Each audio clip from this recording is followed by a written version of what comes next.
नमस्ते बच्चों, आज हम बच्चों के साईं बाबा श्री साईं सच्चरित्र में से 9वां अध्याय श्री साईं बाबा का ऊदी का प्रभाव के बारे में पता करेंगे। ये कहानी मैं आपको सुन के पढ़ाऊंगी। चलो शुरू करते हैं। प्यारे दोस्तों, ऊदी क्या चीज हो यह बात मैंने पहले ही तुम लोगों को बताया है। ऊदी यानी रक्षा नहीं, यह तो बाबा के अपने अपूर्व महायोग शक्ति से निर्माण की हुई धुनी की विभूति है। अर्थात ऊदी में बाबा की दिव्य शक्ति निवास करती है। यह भक्त लोगों की धारण है। ऊदी से कई लोगों का दुख निवारण हो चुका है और कई लोगों के असाध्य रोग भी अच्छे हो गए हैं। बाबा के इस अचरज में डालने वाले ऊदी के प्रभाव के संबंध में अनगणित कथाएं हैं। उसमें कुछ बातें अभी बता लाता हूँ। एक डॉक्टर साहब के भतीजे को हड्डी में व्रण हुआ था।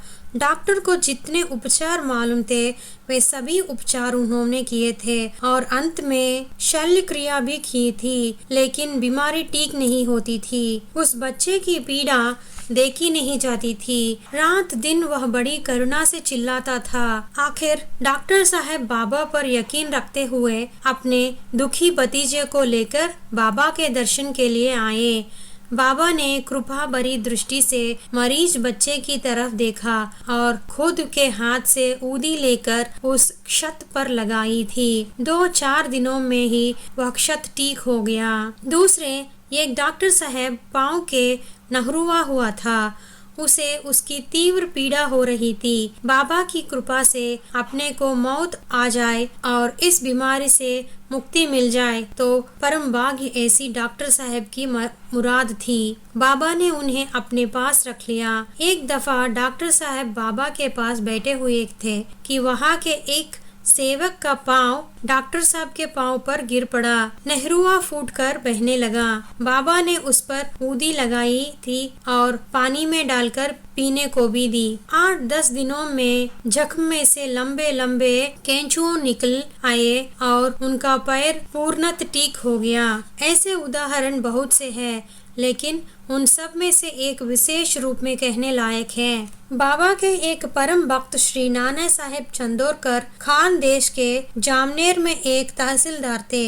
यह स्थान जलगांव से 24 माइल दूर पर है। जलगांव तक रेल से जाकर आगे का रास्ता प्रवास पैदल था तांगे से करना पड़ता है। नाना साहेब की लाडली बेटी प्रसूति के लिए आई थी। 2 दिन उसकी प्रसूति में रुकावट आई और उसके जी के लाले पड़े गए हैं। वह परेशान हो गई। नाना साहेब बाबा को तहे दिल से पुकार कर रहे थे। बाबा को वह पुकार शिरडी में सुनाई दी। उन्होंने शिरडी के रामगीर गोसावी के प्रेरण दी। रामगीर का गांव खानदेश में था। उसने बाबा के वहां आकर जाने के लिए आदेश मांगा।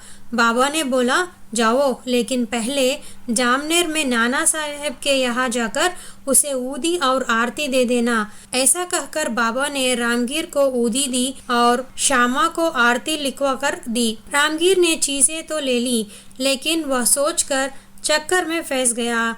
उसने बाबा से पूछा, बाबा मेरे पास सिर्फ 2 रुपये हैं, इतने में मैं जामगीर जाकर आगे घर कैसे जाऊं? बाबा बोले तू चिंता मत कर, जलगांव तक जाओ, आगे तुम्हारा सारा इंतजाम हो जाएगा। रामगीर बाबा पर यकीन रखकर चले गए। जलगांव तक रेल का टिकट उस वक्त 1 रुपया 14 आने था। वह खरीद कर जब मैं सिर्फ 2 आने बचे गए। मध्यरात को गाड़ी जलगांव पहुंच गई। रामगीर स्टेशन पर उतर गया। इतने में ही एक खाकी लिबास पहना हुआ और सर पर तुर्की टोपी रखा हुआ एक दारोगा जी सामने आया और बोला, शिरडी के रामगीर बाबा आप ही है ना? हाँ मैं ही हूँ, रामगीर बोला। तो फिर चलो, नाना साहेब ने आपके लिए तांग भेजा है, बैठो जाओ। बाबा ने सुविधा के लिए नाना साहेब के यहाँ पहले ही संदेश भेजा होगा, ऐसा समझकर रामगीर बाबा तांग में बैठे गए। सुबह तक समय था।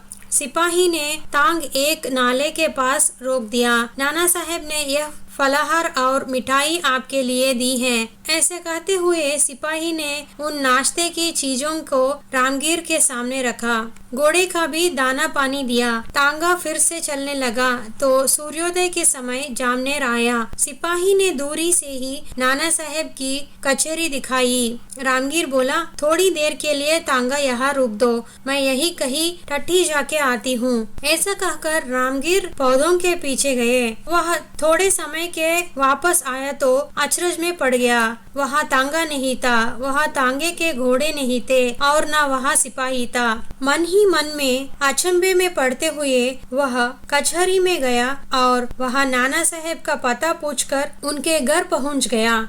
वह बोला, मुझे साईं बाबा ने शिरडी से भेजा है और साथ में ये लाई हुटी चीजें आपको देने के लिए कहा गया है। रामगीर ने ऊदी को और आरती नाना साहेब को दे दी। नाना साहेब का अंतःकरण गदगद को उठा। वो मन ही मन में बोले, कैसी यह बाबा की अगाध कृपा। मैंने उन्हें गृह से पुकारा और मेरा स्वर सुनकर उन्होंने फौरन यह चीजें भेज दी। घर में जाकर उन्होंने अपने लाडली बेटी को ऊदी लगाई और थोड़ी पानी में धोलकर पीने को दे दी।